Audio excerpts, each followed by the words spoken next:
मन करे के चाहता है।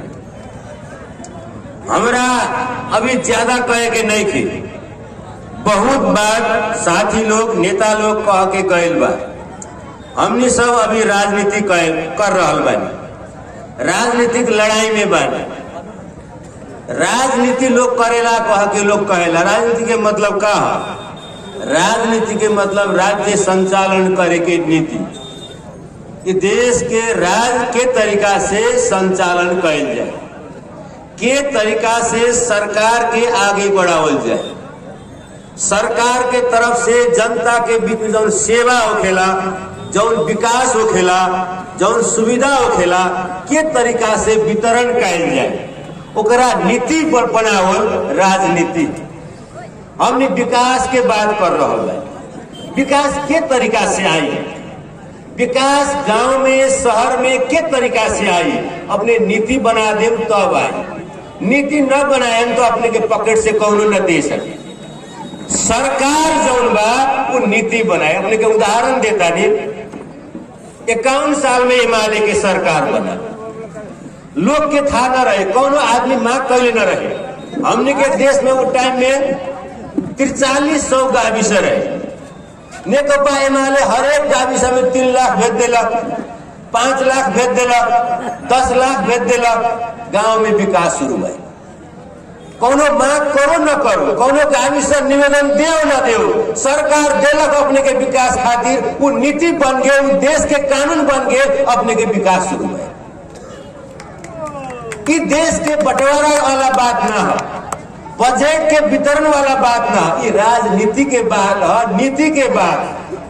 अभी अपने सोच रहल बानी, हमनी देख रहल बानी, जनता विचार कर रहल बा, छलफल कर रहल बा, केकरा के वोट देला से राजनीति ठीक रास्ता में आई।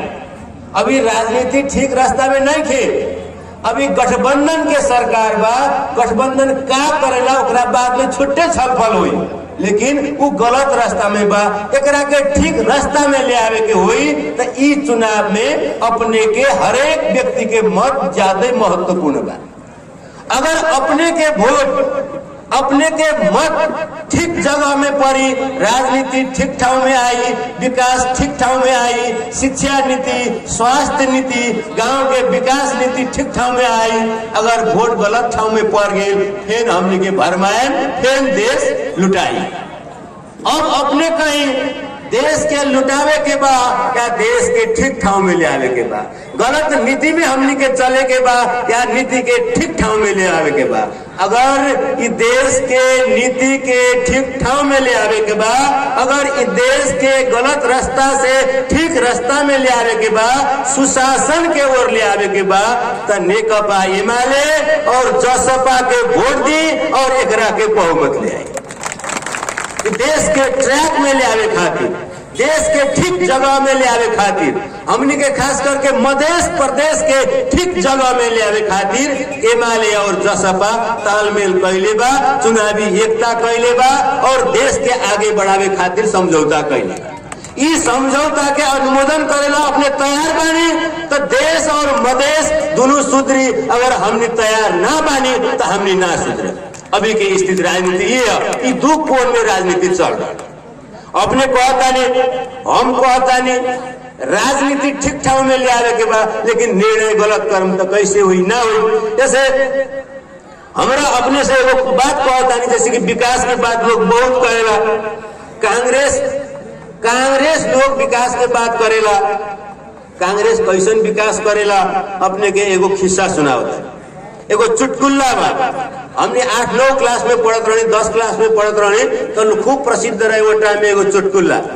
अंतर्राष्ट्रीय सम्मेलन अमेरिका में भइल, यूएन की, संयुक्त राष्ट्र संघ के। एक दिन संजोग का भइल, अमेरिका के राष्ट्रपति, भारत के प्रधानमंत्री राजीव गांधी जी और हमनी के देश के राजा एक टेबल में चिया पिए लगल।